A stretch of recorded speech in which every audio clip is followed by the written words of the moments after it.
The Country of My Skull is a book written by Professor Antjie Krog on the experiences and details of the hearing of the South African Truth and Reconciliation Commission. The book also gave a central prominence to the power of the testimony of the victims, combining a journalist's reportorial skill and a poet's ability to give voice to the stories previously unheard. The reading session of the book was conducted in Lagos at the Jazz Hole recently, and literary experts had a first-hand preview of the book and its author. Many present at the reading read one or two excerpts from the book, Country of My Skull. We all wait for Tutu. He is deeply upset we hear, and was at one stage in tears in his room. The initially cozy atmosphere of the whole venue turns dingy and depressing. They say, the ANC says we criminalized the struggle. Are they saying that to necklace someone was part of the struggle for freedom? Who is criminalizing the struggle here? Is it because Winnie Madikizela Mandela answers to the archetype black and beautiful? Or because she answers to the stereotype black and evil? Then I move on. From there, Antjie has explained that there are many pictures of Winnie Mandela. People make a grave mistake if they assume there is not an immense feeling of outrage among blacks. A crying person and an angry person are two sides of the same coin, she says. But the whole structure of the Truth Commission specifically contains all the anger. The catchword is reconciliation, and on top of that, the chairperson is an archbishop of a religion in which forgiveness is the central theme. So at the witness table of the Commission, it seems better to cry than to be angry and smash things up. With this, I will betray my people and I will betray myself, but I have to tell the truth. I have made peace with God, and the time has come to make peace with the people of KwaZulu-Natal, to make peace with myself. It is this audience which haunts me in the back of my head.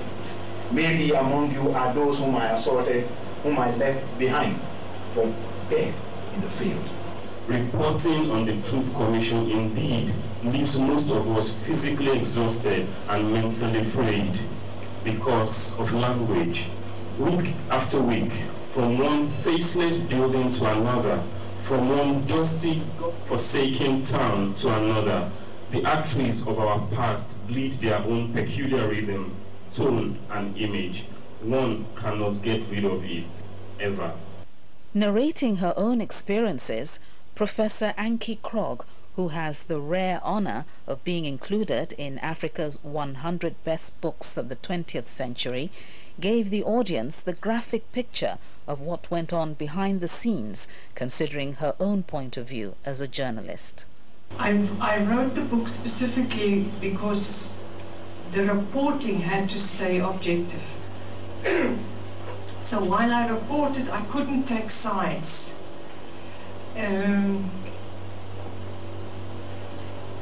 On the one hand. On the other hand, I don't believe there is such a thing as objectivity. I think everyone, you identify with someone because she's a woman, you identify because she's black, you identify because she's white, you identify because she's poor or she's rich.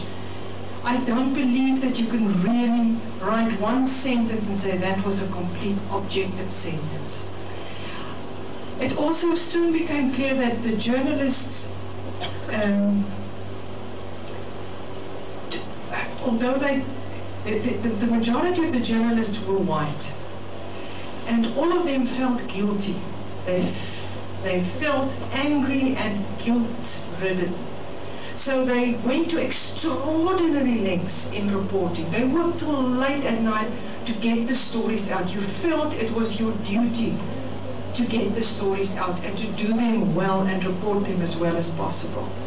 What I can say is that my day-to-day reporting, I tried to be objective. People who listened to us said that after 3 months you could hear the anger in our voices, that I believe that we didn't convey that to the text, but that book helped me to deal with my own sense of guilt and responsibility. And I see my people there. They're the perpetrators.